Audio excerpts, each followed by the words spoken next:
Dans le cadre de l'atelier On refait votre CV, atelier organisé par le site capa.fr, eh bien, nous avons encore reçu beaucoup de CV cette semaine de personnes qui souhaitent avoir notre retour, nos recommandations pour améliorer le CV si c'est nécessaire et surtout décrocher le fameux entretien d'embauche. Alors aujourd'hui, nous allons regarder ensemble le CV de Stéphanie. Stéphanie a mis une photo sur son CV. Alors sachez que ce n'est pas obligatoire de mettre une photo et puis surtout qu'il faut bien la choisir. La photo de Stéphanie aujourd'hui est bien choisie parce que c'est une photo où on voit son visage. Donc surtout il faut mettre un portrait, il ne faut pas mettre une photo debout de haut en bas. Elle est souriante, elle est de couleur donc ça passe.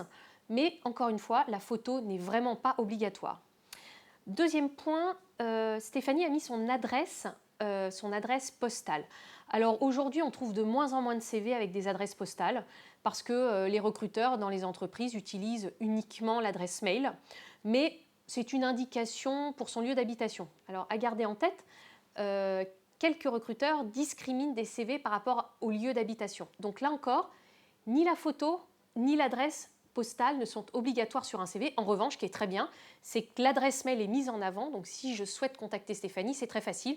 Et puis, avec juste au-dessus son numéro de portable. Donc là, si son CV m'intéresse, je peux la contacter très rapidement. Sur la première partie du CV, Stéphanie a bien détaillé ses diverses expériences, en commençant dès 89 jusqu'à aujourd'hui.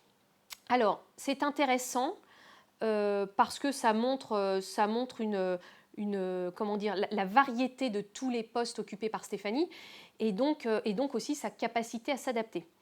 Le point, je pense, qui manque sur les expériences professionnelles, c'est qu'il n'y a aucun chiffre. C'est-à-dire que, par exemple, pour sa dernière expérience en tant que responsable de magasin d'une chocolaterie, Stéphanie n'indique pas combien de personnes, par exemple, travaillent dans ce magasin, si le magasin est ouvert le week-end, quel est le chiffre d'affaires fait par le magasin, etc. etc. De la même façon, Stéphanie a une expérience de secrétaire.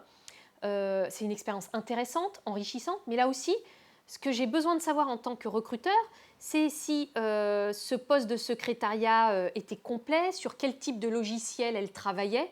Donc en fait, il y a une succession d'expériences professionnelles, mais là, ce qu'il faut absolument rajouter, c'est des chiffres clés et des compétences qui me permettent de bien comprendre ce que Stéphanie est capable d'apporter à l'entreprise.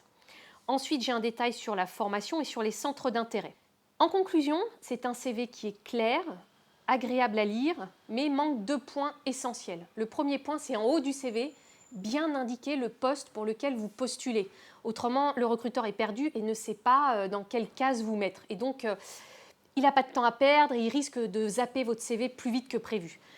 Le deuxième point important, c'est pour chaque expérience, rajouter des compétences clés et des chiffres.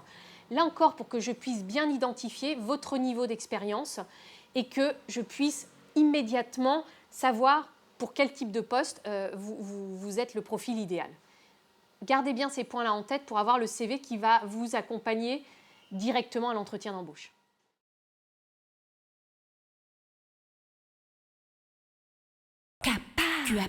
Et voilà le travail.